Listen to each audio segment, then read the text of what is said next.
Hello అండి, ఇవాల్టి quick recipe వచ్చేసి కార్న్ ఫ్లేక్స్ మిక్చర్ అండి. చాలా సింపుల్గా క్విక్గా ప్రిపేర్ చేసుకోవచ్చు. ఈవినింగ్ టీ టైంలో స్నాక్గా అయితే సూపర్గా ఉంటుంది. అలాగే సైడ్ డిష్గా కూడా ఇది చాలా బాగుంటుంది. ఈ రెసిపీని ఇప్పుడు ఎలా చేసుకోవాలో చూద్దామా. Welcome to my channel. ముందుగా దీనికోసం ఇక్కడ ఆయిల్ తీసుకొని బాగా హీట్ చేసుకోవాలి. ఇలా ఆయిల్ హీట్ అయిన తర్వాత దానిలో 1/2 కప్పు వరకు పల్లీలు వేసి మంచి కలర్ వచ్చే వరకు ఫ్రై చేసుకోవాలి. మాడిపోకుండా చూసుకోవాలి అక్కడే ఉండి. ఇలా పల్లీలు మంచిగా ఫ్రై అయిన తర్వాత దీన్ని సెపరేట్ చేసుకొని ఒక ప్లేట్లోకి తీసుకోవాలి. అలాగే ఒక 2 స్పూన్లంతా జీడిపప్పు కూడా వేసుకోవాలి. ఈ మిక్చర్లోకి జీడిపప్పు టేస్ట్ కూడా చాలా బాగుంటుందండి. ఇలా జీడిపప్పు కూడా మంచి కలర్లోకి వచ్చే వరకు ఈ విధంగా ఒక స్ట్రైనర్లో వేసుకొని ఫ్రై చేసుకోవాలి. వీటిని కూడా తీసి ఒక ప్లేట్లోకి పక్కన పెట్టుకోవాలి. నెక్స్ట్ అదే ఆయిల్లో గుప్పడంతా కరివేపాకు కూడా వేసి మంచిగా ఫ్రై చేసుకోవాలి. అది కరకరలాడేంత వరకు మంచిగా క్రిస్పీగా అయ్యేట్టుగా ఫ్రై చేసుకొని పక్కన పెట్టుకోవాలి. నెక్స్ట్ ఇదే ఆయిల్లో ఇప్పుడు మనము ఈ కార్న్ఫ్లేక్స్ని కొద్దిగా వేసుకుంటూ ఫ్రై చేసుకోవాలి. కార్న్ఫ్లేక్స్ ఎక్కువసేపు ఆయిల్లో ఉంచకూడదండి.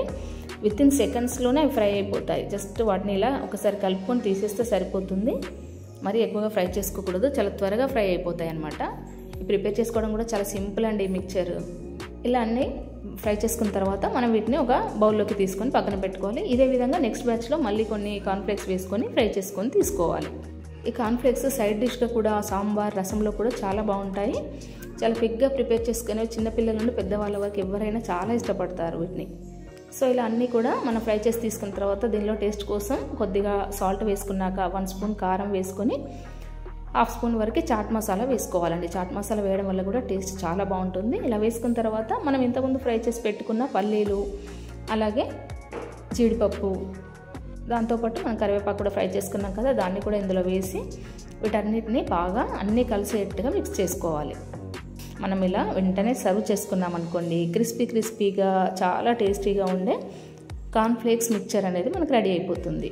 ఇది ఎవరైనా ఇష్టపడాల్సిందండి. ఈవినింగ్ స్నాక్లా సూపర్గా ఉంటుంది.